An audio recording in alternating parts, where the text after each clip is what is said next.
नमस्कार, आप देख रहे हैं आज तक। आपके साथ मैं हूं सईद अंसारी। स्वागत है आपका। रात के 10 बज रहे हैं। आप आज तक पर देख रहे हैं दस्तक, जहां आज पहली दस्तक होगी किसानों से जुड़े मुद्दे की। उत्तर प्रदेश में मुजफ्फरनगर, दिल्ली में सिंघू बॉर्डर, दिल्ली यूपी के गाजीपुर बॉर्डर के बाद अब किसान हरियाणा के करनाल में आंदोलन कर रहे हैं। कृषि कानूनों के खिलाफ किसानों के आंदोलन को 9 महीने हो चुके हैं। इस बीच केंद्र ने आज एक बड़ा फैसला किया।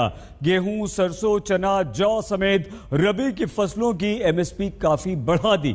लेकिन अब सवाल यह है कि क्या फायदा किसान पाता है। सरकार कहती है कि हां, बिल्कुल किसान इसका फायदा पाता है, लेकिन आरएसएस यानी कि संघ से ही जुड़े किसान संगठन को सरकार की बात पर विश्वास नहीं है।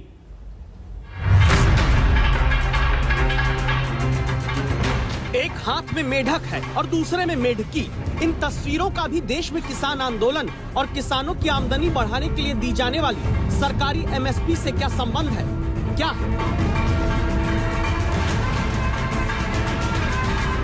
कर्नाटक में उडुपी में यह तस्वीर पिछले दिनों सामने आई, जब मेढक और मेढकी की शादी कराई गई। दोनों को देखिए, वरमाला पहनाते हैं। मेढक और मेढकी को अंगूठी पहनाई जाती है। फिर एक मेढक की तरफ से दूसरी मेढकी को गले में मंगलसूत्र नुमा एक धागा बांधा गया। हमारे देश भारत में कई राज्यों में इसी तरह हर साल मेढक की शादी कराई जाती है, हर रस्म के साथ। जैसे बंगाल में मेढक को हल्दी लगाई गई। महिलाएं मेढक की शादी में गीत गाती हैं और फिर आगे पटरे पर बैठाकर मेढकी की शादी मेढक से करा दी गई।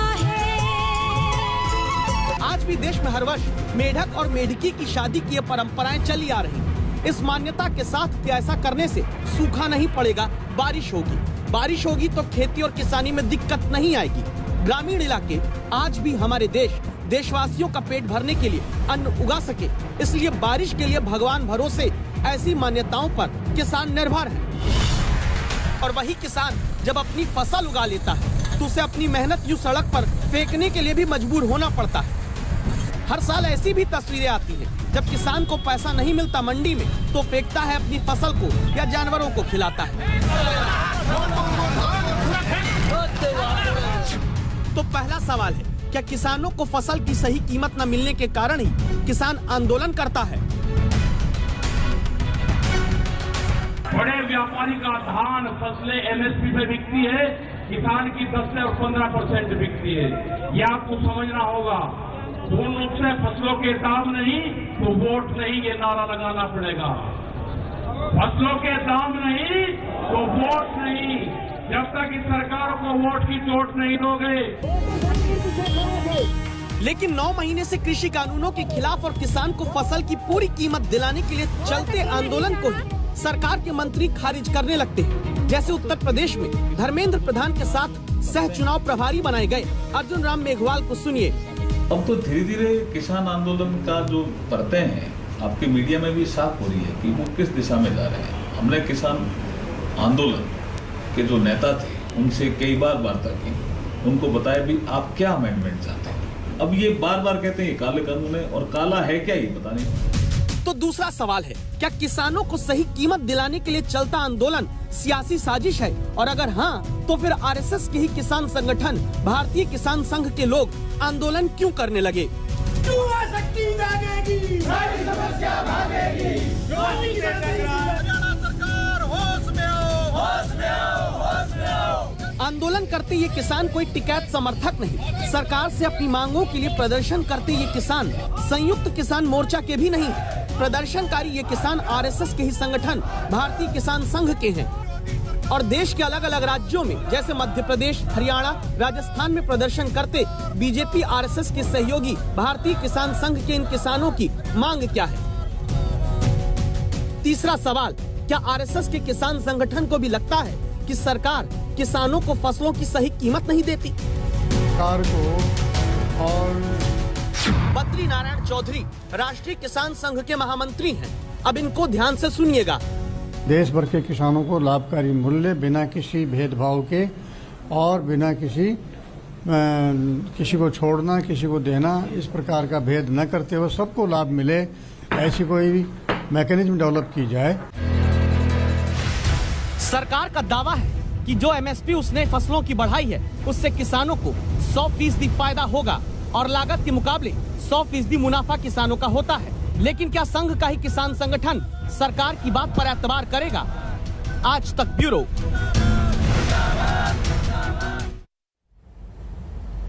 महंगाई दर 5% बढ़ती है, लेकिन फसलों पर एमएसपी ज्यादा से ज्यादा 2% या 3%, और तब स्थिति आपसी तनाव और टकराव की पैदा हो जाती है। जैसे हरियाणा का करनाल, दिल्ली के सिंघू और उत्तर प्रदेश के गाजीपुर बॉर्डर की तरह अब किसानों के आंदोलन का एक नया एपिसेंटर बन गया है, क्योंकि किसान चाहते हैं लाठी चलाकर किसानों का सर फोड़ने का आदेश देने वाले एसडीएम को सस्पेंड करके उन पर मुकदमा चलाया जाए।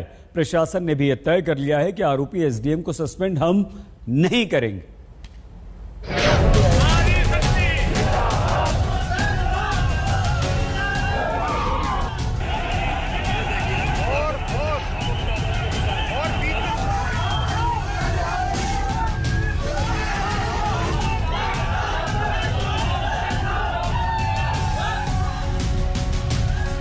मंगलवार को किसानों का हुजूम चला तो हरियाणा के करनाल में मिनी सचिवालय को घेरने का ऐलान करके बढ़े किसानों को रोकने के लिए पानी की बौछार भी कामयाब नहीं हुई।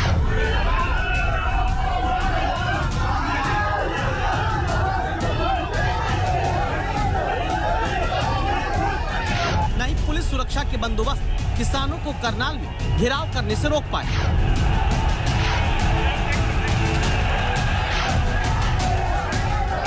और जैसे सिंध बॉर्डर, गाजीपुर बॉर्डर पर किसान जमे, वैसे ही लंगर अब करनाल में डाल दिया।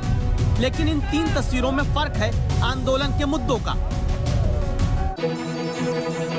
खाना, पानी, कपड़ा लत्ता सब मंगाकर किसानों ने मंगलवार रात से जो घेराव करनाल में प्रशासन के खिलाफ मिनी सचिवालय के बाहर शुरू किया, वो अब बुधवार को जारी रहने के साथ आगे बढ़ेगा, ये तय हो गया। और तय हो गया कि करनाल ही अब किसानों के मोर्चे का अगला पड़ाव बन चुका है। इनको काम अपने आप नहीं करना और कहेंगे कि किसान संगठन बैठा हुआ था। यहाँ पे सब लोग आए, उत्तर प्रदेश से भी लोग यहाँ पे आते रहेंगे समय समय पे। जब भी कोई बड़ी मीटिंग होगी जब आएंगे, और वैसे भी हालचाल लेते रहेंगे, क्योंकि उन्होंने कहा कि ये करनाल तो हमारा बहुत नजदीक है। पंजाब के लोगों को भी यहाँ पे सहूलियत है, वे भी आते रहेंगे। करनाल में आंदोलन का जो खूंटा किसानों ने गाड़ा, इसकी वजह कृषि कानूनों के खिलाफ विरोध नहीं, बल्कि 28 अगस्त का किसानों पर हुआ वो लाठीचार्ज है, जिसमें एक किसान की जान गई और आदेश दिया था लाठीचार्ज का एसडीएम आयुष सिन्हा ने। कोई भी नहीं जाएगा वहाँ, इसी तरह का स्पष्ट कर देता हूँ, सर बोल देता हूँ। सर मैं ड्यूटी मैजिस्ट्रेट को लिखित में बता रहा हूँ, कितने लग पाता, कोई डाउट मारोगे? कोई जाएगा इसको बीच करके? यहाँ से एक बंदा नहीं जाना चाहिए यार, मेरे पास आए नहीं यार, और अगर गया ना तो उसका सर फुटा होना चाहिए किसी का। इसी आदेश के बाद हुए लाठीचार्ज में किसानों का खून बहा, किसान की जान गई। किसान संगठनों ने 3 मांगे रखकर 7 सितंबर तक अल्टीमेटम प्रशासन को दिया था। पहली मांग रखी, आरोपी एसडीएम को सस्पेंड कर मुकदमा चले। दूसरी मांग, मृतक किसान के परिजनों को 25 लाख रुपए दिए जाएं। और तीसरी मांग, लाठी चार्ज में घायल किसानों को 2-2 लाख रुपए प्रशासन दे। प्रशासन एसडीएम का ट्रांसफर तो कर चुका है, लेकिन किसानों से कई दौर की बातचीत के बाद भी एसडीएम आयुष सिन्हा को सस्पेंड करने से इनकार कर दिया। तो किसानों ने तय किया अब करनाल का मिनी सचिवालय आंदोलन का नया केंद्र है।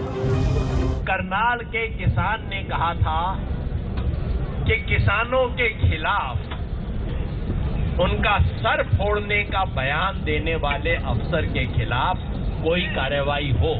जब हम बात में गए, सरकार वहीं की वहीं। अब आप पूछोगे 3 घंटा क्या हुआ? सारा टाइम बैठ के उसी बात की जलेबी बनाते रहे। जब तक सरकार नहीं मानती है तब तक घेराव जारी रहेगा।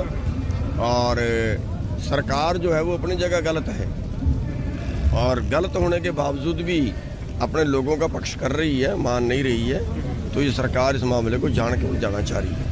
आज का एजेंडा क्या रहने वाला है यहाँ पर? आज का घेराव है, बैठे हैं, यही एजेंडा है। दिल्ली की तरह नया मोर्चा खुल गया, यहाँ पे क्या कहेंगे? जिस तरह दिल्ली मोर्चा खुला हुआ है। देखिए, मोर्चा तो खुल गया है, लेकिन हमारा खोलने का इरादा नहीं है और सरकार का खुलवाने का इरादा है। सरकार शायद इस बहम में है कि अगर आंदोलन यहाँ पे चल जाए तो शायद दिल्ली का आंदोलन कमज़ोर पड़ जाएगा, लेकिन वो गलतफहमी में है।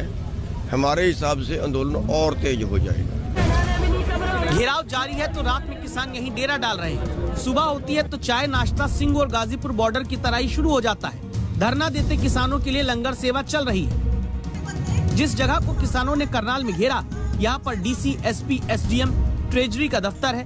मिनी सचिवालय के भीतर एडीसी, डीआरओ, निर्वाचन आयोग, श्रमिक कार्यालय है। इसके अलावा यहाँ बैंक, समाज कल्याण, जिला कल्याण और रोजगार विभाग का दफ्तर भी है। लेकिन किसान संगठन कहता है कि हम सरकारी कर्मचारियों को नहीं रोकेंगे, जाना है तो वो काम करने जाएं। हमने पूरा डिसाइड ये करा है कि हमारा धरना यहाँ पे बादस्तूर जारी रहेगा और उत्तर प्रदेश से, पंजाब से, यहाँ से और जगह से भी लोग हमारे आते रहेंगे। हमारे दिल्ली के धरने डिस्टर्ब ना हो, एक मोर्चा यहाँ पे भी हम खोल देंगे। सवाल ये कि हर जगह बात टकराव की नौबत पर क्यों आकर फंस जाती है? क्या इस बात की जांच तुरंत करके फैसला नहीं लिया जा सकता कि किसानों पर लाठीचार्ज करने का आदेश देने वाले एसडीएम ने गलती की है या नहीं? मौसमी सिंह के साथ मंजीत सहगल, करनाल आज तक। और अब बात तो उस बेरोजगारी की जो हमारे देश में अगस्त के महीने में भी जारी रहे। सीएमआईई के आंकड़ों के अनुसार 15 लाख लोग बेरोजगार हुए और तब खबर लेते हैं बेरोजगारी दर में हरियाणा के बाद दूसरे नंबर पर खड़े राजस्थान के, जहां सत्ता में आने के लिए बेरोजगारी भत्ता देने का वादा किया गया। सत्ता हासिल करने के बाद वही बेरोजगारी भत्ता मजाक बनकर राजस्थान में रह गया। 5 महीने से बंद पड़ी योजना को अब धीरे धीरे सरकाने की कोशिश हो रही है। युवाओं को अपने लक्ष्य पर ध्यान केंद्रित करने के लिए भारत रत्न पूर्व राष्ट्रपति डॉक्टर एपीजे अब्दुल कलाम की पंक्तियां याद दिलाना चाहूंगा। सपने वो नहीं है जो आप नींद में देखे, सपने वो है जो आपकी नींद भी उड़ा दे। नींद तो उड़ेगी ही युवाओं की जब न रोजगार मिले और न ही वो बेरोजगारी भत्ता जिसे देने के नाम पर कांग्रेस सत्ता में आई। क्योंकि राजस्थान में इसी साल मई महीने में मुख्यमंत्री ने बेरोजगारी भत्ता बढ़ाने का ऐलान किया और फिर 5 महीने बीत जाने के बाद बेरोजगारी भत्ता मिलना धीरे धीरे शुरू हो पाता है। अब आशीष कुमावत जैसे हजारों बेरोजगार तैयारी करते हुए उस सरकारी वादे की बाट जोहते हैं जिसमें इन्हें बेरोजगारी भत्ता देने के लिए चुना तो गया, लेकिन चुनकर भत्ते को कुनीतियों के छत्ते में डाल दिया गया। बेरोजगारी भत्ते के लिए ना जो 2020 में नवंबर में अप्रूव हुआ था, मेरा वेरीफाई हुआ था, वो अभी तक अप्रूव नहीं हुआ। अब ऐसे बोल रहे हैं कि वहाँ पे हेड ऑफिस। आज तक दस्तक देकर राजस्थान के रोजगार दफ्तर की हकीकत दिखा चुका है। जिला रोजगार दफ्तर के अधिकारी कर्मचारियों की कुर्सी खाली पड़ी रहती है क्योंकि नौकरी देने के नाम पर रोजगार दफ्तर ही खुद ठन ठन गोपाल है और बेरोजगारी भत्ता देने वाले काउंटर सरकारी वादे के नाम पर भत्ता देने की जगह मुंह चिढ़ाते हैं। इसीलिए बेहद गरीब परिवार से आने वाले सुरेश नरेश जैसे नौजवान जब सोचते हैं कि प्रतियोगी परीक्षाओं की तैयारी के साथ इन्हें बेरोजगारी भत्ता मिल जाए तो ये परिवार पर बोझ ना बने, लेकिन भत्ते की लाइन में खड़ा करके सरकार ने इन्हें छोड़ दिया। कह रहे हैं कि आप हेड ऑफिस जाके बात करो, इस रिगार्डिंग में हमें कोई इन्फॉर्मेशन नहीं है इसके बारे में। तो सर हमारे ये धक्के लग रहे हैं, इधर उधर भी जाते हैं यही प्रॉब्लम, इधर आते हैं यही प्रॉब्लम। जयपुर के रोजगार दफ्तर की हालत जो मार्च में थी वही सितंबर में भी है क्योंकि ना देने के लिए सबको रोजगार है और ना ही बेरोजगारी भत्ता।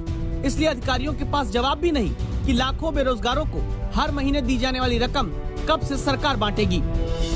सत्ता में आने के लिए कांग्रेस ने बेरोजगारों को 3,000 रुपए महीने भत्ता देने का वादा किया। फरवरी 2019 में घोषणा हुई कि 2 साल के लिए 1,60,000 बेरोजगारों को 3,000 रुपए महीना देंगे।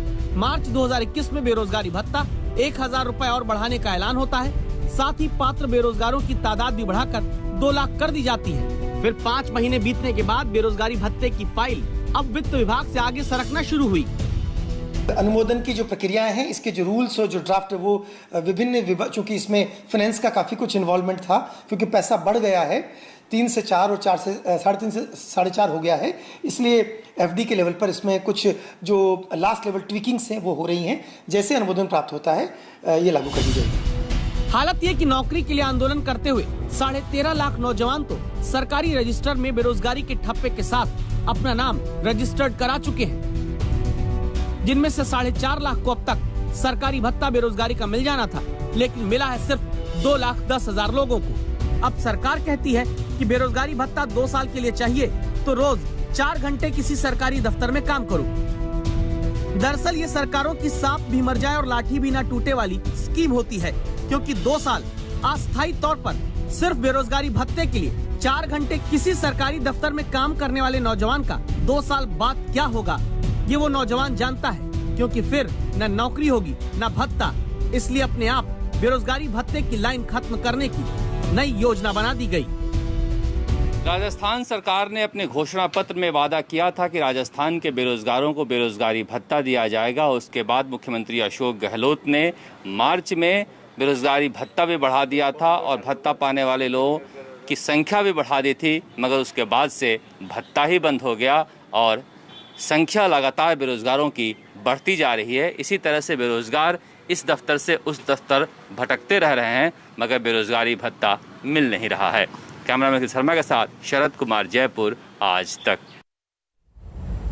दस्तक के अगले हिस्से में तालिबान से जुड़ी एक बड़ी खबर की हम बात करेंगे, लेकिन उससे पहले तालिबान की आतंकवादी सरकार के बाद अफगानिस्तान में पहले दिन के टेरर ट्रेलर की ये तस्वीरें आप देखिए। जब कैबिनेट में आतंकी होंगे तो सड़कों पर ऐसे ही गोलियों की आवाजें आम होंगी। जब पाकिस्तान दोस्त होगा तो विरोधियों को ऐसे ही कुचला जाएगा। महिलाओं पर अत्याचार होगा, दहशतगर्दी होगी, आतंक होगा। यह तालिबान में सरकार के गठन के बाद का ट्रेलर है, जहां सड़क पर महिला को अकेला चलना मना है, वरना चाबुक से मारा जाता है। महिलाएं विरोध करती हैं तो गोलियां चलाई जाती हैं।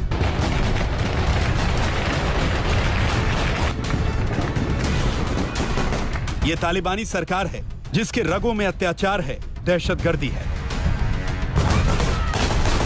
ये तालिबानी सरकार है जिसे बंदूक चलाने के सिवा कुछ नहीं आता। तालिबान की कैबिनेट का ऐलान हुआ तो 33 मंत्रियों में एक भी महिला को जगह नहीं मिली। जब पाबंदियों के खिलाफ महिलाएं सड़क पर उतरी तो उनकी आवाज बंदूक की नोक पर दबाने का काम शुरू हुआ।